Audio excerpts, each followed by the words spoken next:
नमस्कार दोस्तों, महारानी सीजन का ऑफिशियल ट्रेलर अब अपने चौथे चैप्टर के साथ वापस आ रही है और ट्रेलर देखकर ये साफ है कि इस बार स्टेक्स बहुत हाई है। पहला ऑब्जर्वेशन जो हमें करना है वो है रानी भारती का ट्रांसफॉर्मेशन।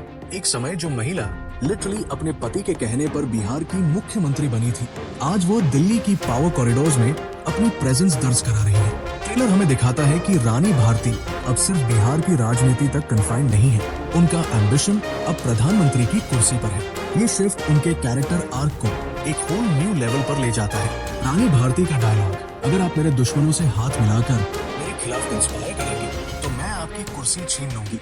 ये एक क्लियर डिक्लेरेशन है कि वो अब एक विक्टिम नहीं बल्कि एक एग्रेसर है।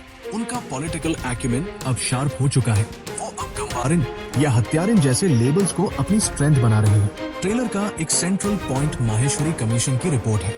ये एक क्लासिक पॉलिटिकल टूल है, एक ऐसा मैकेनिज्म जिसका इस्तेमाल करके विपक्ष रानी भारती को डिस्क्रेडिट करना चाहता है। रिपोर्ट बताती है कि 10 साल पहले हुई गवर्नर की हत्या में रानी भारती का हाथ था। ये प्लॉट पॉइंट हमें रियल वर्ल्ड राजनीति की याद दिलाता है, जहां कमीशंस और रिपोर्ट्स को अक्सर पॉलिटिकल वेंडेटा के लिए इस्तेमाल किया जाता है।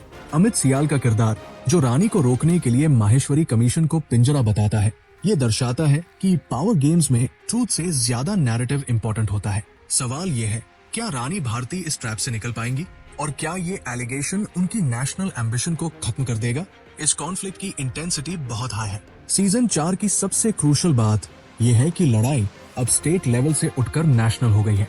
हुमा कुरैशी और विपिन शर्मा जो प्रधानमंत्री का रोल निभा रहे हैं के बीच का कॉन्फ्रंटेशन सीन ट्रेलर का हाईलाइट है। रानी भारती प्रधानमंत्री से कहती है, एजेंसियां भेजकर लोगों को डिस्टर्ब क्यों करते हैं?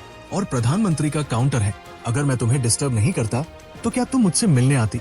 ये एक्सचेंज दर्शाता है कि रानी अब देश के टॉप मोस्ट लीडर को डायरेक्टली चैलेंज कर रही है। ये नैरेटिव बोल्ड है और व्यूअर्स को एंगेज करने का पोटेंशियल रखता है। सीजन 4 का फोकस अब सिर्फ बिहार का डेवलपमेंट नहीं बल्कि नेशनल गवर्नेंस है। जैसा कि रानी का डायलॉग कहता है, देश को सही से चलाना होता है तभी तो राज्य सही से चलते हैं। इस सीजन में कुछ नए फेसेस की एंट्री हुई है, जिनमें राजेश्वरी सचदेव और दर्शील सफारी शामिल है। दर्शील सफारी का इंक्लूजन स्पेशली इंट्रिग्यूइंग है। ट्रेलर में उनके कैरेक्टर्स की डिटेल्स तो ज्यादा नहीं दी गई है, लेकिन उनका इम्पैक्ट रानी भारती की दुनिया पर सब्सटैंशियल हो सकता है। राजेश्वरी सचदेव ने खुद कहा है कि उनका कैरेक्टर इस ड्रामा के लिए क्रूशियल है और रानी भारती की दुनिया में एक तूफान लाएगा।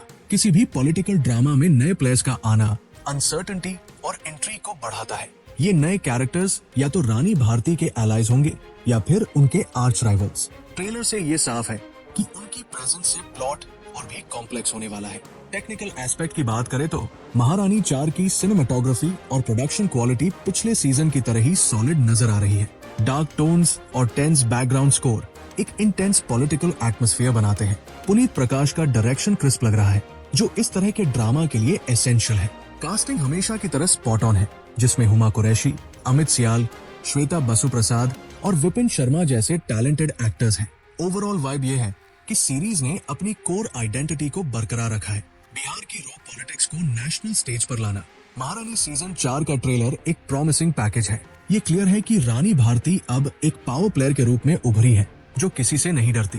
ये सीजन कॉन्फ्लिक्ट, एम्बिशन और सर्वाइवल की कहानी होगी। माहेश्वरी कमीशन से लेकर प्रधानमंत्री की कुर्सी तक की लड़ाई, ये सीजन दर्शकों को एज ऑफ द सीट पर रखने वाला है। ये सीरीज हमें डेमोक्रेसी और पावर डायनामिक्स के कॉम्प्लेक्स लेयर्स को समझने का एक और अपॉर्चुनिटी देती है। ये सिर्फ एक एंटरटेनमेंट शो नहीं है, बल्कि भारतीय राजनीति के ग्राउंड रियलिटीज की एक रिफ्लेक्शन भी है।